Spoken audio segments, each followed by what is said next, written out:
les Champagnes de Souza, on est situé à Vis dans la Côte des Blancs. On travaille sur 10 hectares en propre, situés sur plusieurs villages. Donc on a presque 13 communes et ça représente 40 parcelles. On travaille en famille, nous sommes certifiés en bio et biodynamie. On travaille beaucoup avec les fûts de chêne, qui est une signature de la maison, et également avec des chevaux de trait pour le labour du sol dans la philosophie du bio. Je suis allé il y a quelques années visiter Éric de Souza, qui nous a fait découvrir sa maison, son domaine. Et puis on a découvert toutes les cuvées.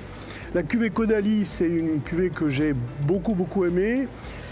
Donc la cuvée des Caudalie est une cuvée emblématique de la maison que mon père a créée il y a presque 20 ans de cela.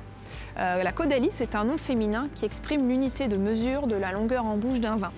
Donc quand vous dégustez le champagne, après les arômes s'expriment en Caudalie. Une Caudalie est égale à 1 seconde. Donc aujourd'hui, on a voulu associer, faire un accord mets-vin sur une pâtisserie qui est quand même un challenge, puisque d'habitude les champagnes vont plutôt sur des plats salés.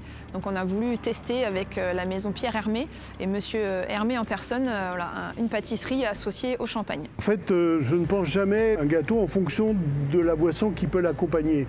Par contre, une fois que le gâteau existe, je me pose la question comment je peux l'accompagner. Pour faire ce challenge accord mets vin étonnant, j'ai choisi la cuvée des Caudalie rosés, qui est une cuvée emblématique de la maison. Donc c'est un rosé d'assemblage avec 90% de chardonnay et 10% de pinot noir vin rouge que l'on fait maison. Et cette cuvée est travaillée sous bois. Donc ce qui donne un vin tourné vers la gastronomie avec beaucoup de puissance et en même temps on garde la finesse du chardonnay. Il n'y a pas de règle dans le processus créatif. Je pars d'une discussion avec quelqu'un, je pars d'un ingrédient, je pars d'une association d'idées qui parfois n'est pas du tout en relation avec ce que je vais créer, mais qui est un déclencheur. Et surtout, ce que je cherche pas à plaire. Je cherche à procurer, à solliciter des émotions.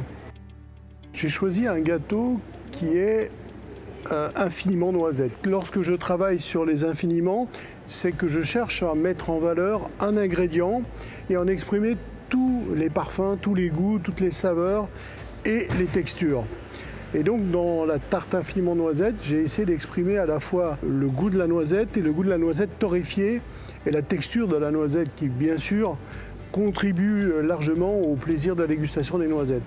Et donc je trouve que le champagne, rosé, cuvée Caudalie, pouvait s'intégrer dans le prolongement de la dégustation de cette tarte.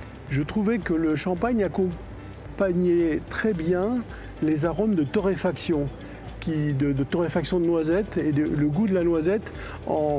Je dirais d'abord je mange la tarte et ensuite je l'accompagne avec le champagne qui à la fois s'inscrit dans le prolongement de la dégustation et en même temps vient rafraîchir le palais pour pouvoir attaquer une prochaine bouchée. Et j'adore.